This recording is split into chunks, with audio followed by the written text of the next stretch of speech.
ఏం జరుగుతా ఉంది ఈ దేశంలో అనేది.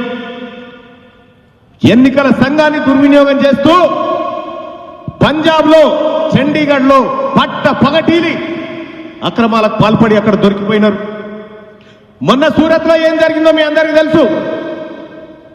అభ్యర్థులను మభ్యపెట్టి దొంగతనంగా ఏకగ్రీవంగా అక్కడ సూరత్లో సీటు గెలుచుకున్నారు.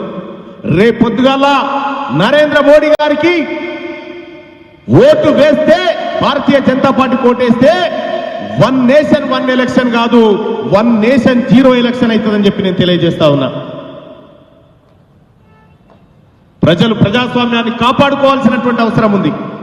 త్యాగం గురించి చెప్తారు. ఎస్, 13 సంవత్సరాల పాటు చెరసాలలో బంధించబడ్డది నెహ్రూ కాదా? ఈ దేశం కోసం వల్లంతా చల్లడేటట్టు కాల్పులు ఎదుర్కొని హతమైపోయింది ఇందిరాగాంధీ కాదా?